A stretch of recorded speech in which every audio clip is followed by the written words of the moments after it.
जय हिंद दोस्तों। भारत के किसानों का क्या नुकसान हो रहा है भारत और यूएस के ट्रेड डील के बाद में, इसको हम इस वीडियो के अंदर समझेंगे। मेरा नाम है गिरीश और आप देख रहे हैं एमजीओ पॉलिटिक्स। चलिए स्टार्ट करते हैं। देखिए, यहां पे जो एग्रीकल्चरल प्रोडक्ट्स हैं उसमें से भारत ने, पीयूष गोयल जी का पोस्ट में पढ़ रहा हूं, ये कोई मीडिया रिपोर्ट नहीं है, कोई मैनिपुलेशन नहीं है, सीधा let's hear it from the commerce minister.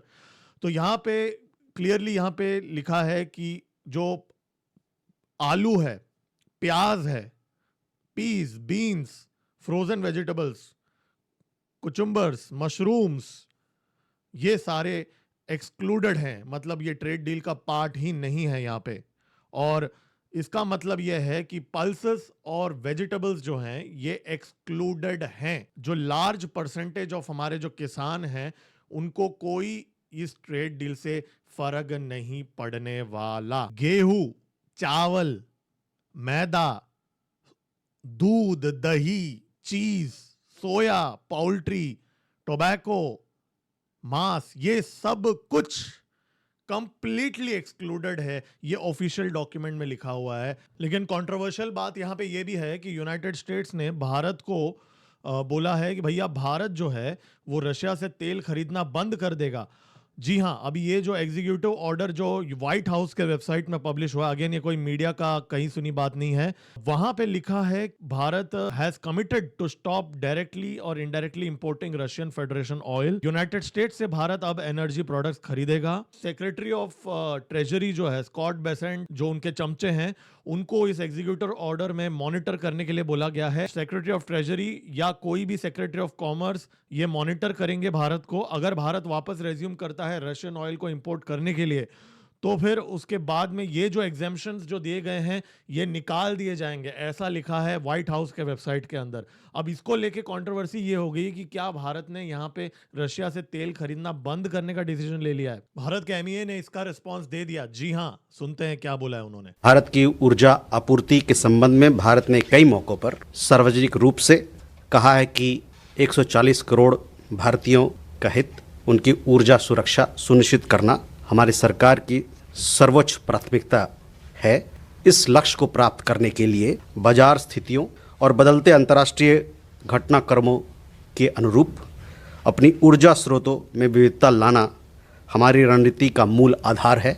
Bharat के सभी कदम इस बात को ध्यान में रखकर उठाए गए हैं और भविष्य में भी उठाए जाएंगे। तो हमारे एमईए ने ये क्लैरिफाई कर लिया है कि भारत ने ऐसी कोई भी कमिटमेंट नहीं दिया है कि पूरा जीरो कर लेंगे हम रशिया से तेल खरीदना। एमईए ने डे वन से, जब रशिया का युद्ध शुरू हुआ था तब से ये कभी नहीं बोला कि हम रशिया से तेल ज्यादा खरीदेंगे। ऐसा भी हमने कभी नहीं बोला। हमने सिर्फ इतना बोला जहां से हमें सस्ते में मिलेगा वहां से हम खरीदेंगे, जो हमारे देश के लिए ये है। तो हम इस इशू के अंदर वही चीज मेंटेन कर रहे हैं यहाँ पे। और ये बात को एचपीसीएल के चीफ ने भी कंफर्म किया है कि zero Russian oil likely, unlikely. तो ऐसा नहीं है कि सिर्फ सरकार ने कहा है, ये एचपीसीएल के ऑफिशियल ने भी ये बात बोला है। तो एज ऑफ नाउ ऐसी कोई संकेत तो मिले नहीं है कि भारत ने अपने तरफ से बोला है कि भाई हम रशिया से तेल खरीदना बंद कर लेंगे। इनफैक्ट हमने ऑलरेडी मार्च महीने का ऑर्डर तो दे दिया है।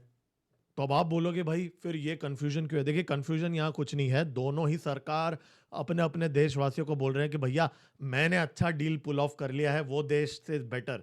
दोनों ही देश अपने अपने पॉपुलेशन को ये बता रहे हैं। अब सच जो है, सच बीच में है, ठीक है।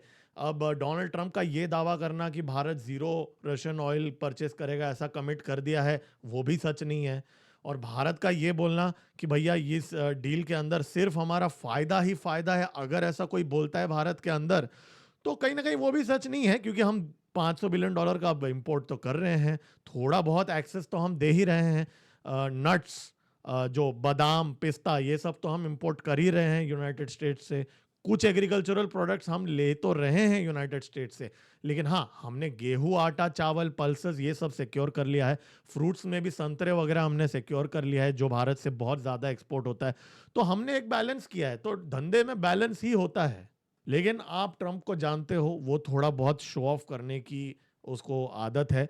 तो बोलने दो उसको अपनी पब्लिक के लिए। आप, डोनाल्ड ट्रंप आपका प्रेसिडेंट नहीं है ना, आप तो अपने बंदों को अकाउंटेबल ठहराओगे। अपने पीयूष गोयल जी और मोदी जी के स्टेटमेंट को देखो और उनको सवाल करो आप, लेकिन डोनाल्ड ट्रंप के स्टेटमेंट के ऊपर हमें नहीं जाना चाहिए यहाँ पे। तो अब हम डायरेक्टली जो यूनाइटेड स्टेट्स और भारत के बीच में जॉइंट स्टेटमेंट को पढ़ेंगे। कोई भी ये नहीं बोल सकता कि भैया ये झूठ है, ये लिखा हुआ है जॉइंट स्टेटमेंट में। सबसे पहले मैं आपको बता दूं, ये एक इंटरिम एग्रीमेंट है, ये फाइनल ट्रेड एग्रीमेंट नहीं है। तो और ये जो है ये एक फ्रेमवर्क है। इसका मतलब अभी तक नेगोशिएशन चल रहे हैं, ये टेम्पररी अरेंजमेंट है, ये इंटरिम एग्रीमेंट है। सबसे पहले मैं क्लियर करना चाहता हूं, ठीक है। अब एग्रीकल्चर पे थोड़ा और डिटेल में आने से पहले हम ये समझने की कोशिश करते हैं कि यहाँ पे 18% टैरिफ यूनाइटेड स्टेट्स ने लगाया है textile, apparel, leather, footwear, plastic, rubber, organic chemicals, home decor, machinery, कुछ मशीनरी, ये सारे इंक्लूडेड है। मतलब हमारा जो कपड़ा का व्यापार करते हैं, हमारे जो कपड़े के व्यापार जो लोग करते हैं, उनको नुकसान हुआ था ना लेदर और फुटवेयर वालों को, अब उनको उनके लिए आज गुड न्यूज़ ये है कि 25% रशियन ऑयल का टैरिफ तो हटा ही दिया है यहाँ पे। बाकी 25% जो टैरिफ था वो कम करके 18% पे यहाँ पे आ गया। मैं आपको याद दिला दूं, इनमें से बहुत सारे प्रोडक्ट पे पहले तो टैरिफ थे ही नहीं, अब 18% पे है। लेकिन पूरी दुनिया में इस समय जो टैरिफ डोनाल्ड ट्रंप लगा रहा है उसमें उसकी तुलना में ये बहुत कम है। 18% हमारे पड़ोसियों से तो कम है। बांग्लादेश और पाकिस्तान में आज भी 19% है, कंगलों के ऊपर 19 है। तो वो कपड़ा जो बेचते हैं यूनाइटेड स्टेट्स में, अब भारत बहुत ही कॉम्पिटिटिव है उसके कंपैरिजन में।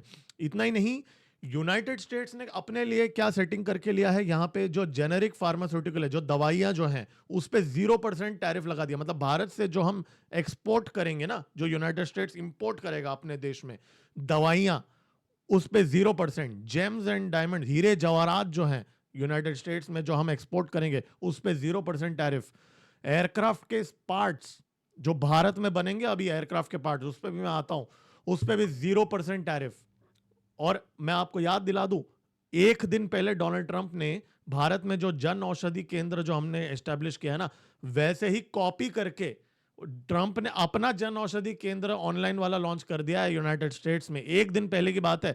उसके बाद में यह खबर आती है कि जेनरिक फार्मास्यूटिकल्स में 0 टैरिफ लगा रहा है। इसका मतलब भारत की दवाइयां जो हैं वो यूनाइटेड स्टेट्स को पावर करेंगी इस समय। तो यूनाइटेड स्टेट्स अपने ऊपर एक बहुत बड़ा डिपेंडेंसी पैदा कर रहा है भारत के ऊपर कि भैया भारत सप्लाई करेगा दवाइयां यूनाइटेड स्टेट्स के लोगों को 0 टैरिफ में। तो इससे वहां के लोगों को सस्ते में दवाई मिलेगा। भारत के एक्सपोर्टर्स जो हैं उनको उनका अब ज्यादा सेल्स होगा। तो जो भी फार्मास्यूटिकल कंपनीज जो जेनेरिक फार्मा प्रोडक्ट बनाती हैं, उनके लिए तो गुड न्यूज है ये, ठीक है। ऑटोमोबाइल्स पे प्रेफरेंशियल रेट भी होगा यहाँ पे। लेकिन यहाँ पे हमें नोटिस करने वाली बात यह है कि एल्यूमिनियम, स्टील, कॉपर, इसके ऊपर जो रिस्ट्रिक्शंस लगा के रखे थे नेशनल सिक्योरिटी के ग्राउंड पे, वो डोनाल्ड ट्रंप ने हटा दिया है यहाँ पे। तो ये भी एक गुड न्यूज़ है। भारत जो नॉन टैरिफ बैरियर्स लगा रहा है उसको हटाने का यहाँ पे कोशिश करेगा फाइनल एग्रीमेंट से पहले। यूनाइटेड स्टेट्स की मेडिकल डिवाइसेस जो हैं वो उस पे हमने रिस्ट्रिक्शन करके रखा हुआ। अभी यूएस के information and communication technology goods पे भी हमने डाला है रिस्ट्रिक्शंस, उसको हम हटाएंगे, ऐसा हमने आश्वासन दिया है। भारत ने ये भी यहाँ पे आश्वासन दिया है कि भैया नॉन टैरिफ बैरियर जो हमने यूएस के फूड एंड एग्रीकल्चरल प्रोडक्ट पे लगाए हैं वो भी हम एड्रेस करेंगे। देखिए यहाँ पे एग्रीकल्चरल प्रोडक्ट वर्ड इस्तेमाल किया गया है, तो बहुत लोग इसको ऐसे देख रहे हैं, अरे वाह भैया इसका मतलब ये है कि भैया सब्जियों पे जो टैरिफ है वो मतलब जो रिस्ट्रिक्शन हमने लगाया वो हटा देंगे। वेल ऐसा तो हमने कहीं नहीं बोला है। हमने बोला कि भाई we will address long standing, और ये एक फ्रेमवर्क है। अब फ्रेमवर्क के अंदर आप ये नहीं बोल सकते कि भैया हम बात ही नहीं करेंगे ना, फिर तो फ्रेमवर्क की तो क्या बात हो गई फिर। और अब ये कंट्रोवर्शियल बात यह है कि $500 बिलियन का यूएस से माल हम खरीदेंगे 5 साल के अंदर, ऐसा आश्वासन हमने दिया है। इसको लेके भारत के अंदर हड़कंप मच चुकी है। बहुत सारे लोग बोल रहे हैं जी हम ये तो हमें हमारे ऊपर फोर्स किया जा रहा है ये चीज़।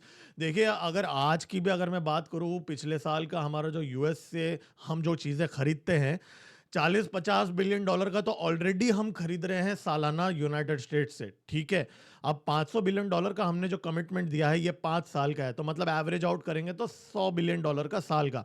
तो ऑलरेडी हम जब 40-50 बिलियन का खरीद रहे हैं और $50 बिलियन का खरीदने में ऐसी कोई प्रॉब्लम वाली बात नहीं है अगर वो हमारे काम की चीज़ें हैं भैया। और काम की चीज़ें क्यों नहीं होंगी, क्योंकि एयरक्राफ्ट्स खरीदेंगे हम।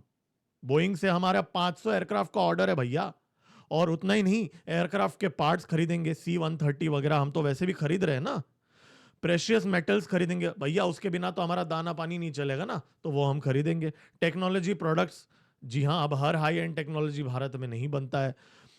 कोल हम खरीदेंगे, हाँ अच्छी बात है, कोयले के खान हमारे एनवायरनमेंट की पोल्यूशन क्यों करे भैया, यूएस दे रहा है तो अच्छी बात है।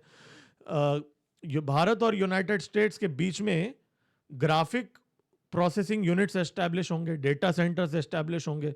तो भैया ये $500 बिलियन का जो चीज है, ये कोई ऐसा लॉस वाली बात नहीं है। और भैया धंधा गिव एंड टेक होता है, ये कोई फुकट में देने वाला योजना नहीं है जो भारत के अंदर सरकारें देती हैं। समाज सेवा नहीं चल रहा है। देखिए यहाँ पे दोनों सरकारें ना अपने अपने पब्लिक को बोल रही हैं कि भैया ये बहुत अच्छा डील है। ओवरऑल भारत और यूनाइटेड स्टेट्स का जो जॉइंट स्टेटमेंट है, इसके मुताबिक तो यही लग रहा है कि भाई एज ऑफ नाउ काफ़ी बैलेंस्ड डील है, इसमें एग्रीकल्चर को कोई खतरा नहीं है। तो आई थिंक भारत के अंदर जो लोग प्रोटेस्ट कर रहे हैं उनको आई थिंक पढ़ लेना चाहिए ये स्टेटमेंट एक बार, और फिर उसके बाद में जो करना है, डेमोक्रेसी है, जिसको जो प्रोटेस्ट करना है कर सकते हैं, लेकिन एक बार पढ़ लेना चाहिए। दोस्तों ऑन दिस नोट इस वीडियो को लाइक कीजिए, मेरे चैनल को सब्सक्राइब कीजिए, ऐसे ही डेली वीडियोस लेके आते रहूंगा। मेरा नाम है गिरीश और आप देख रहे हैं एमजीओ पॉलिटिक्स। मिलते हैं अगले वीडियो में। जय हिंद, भारत माता की जय।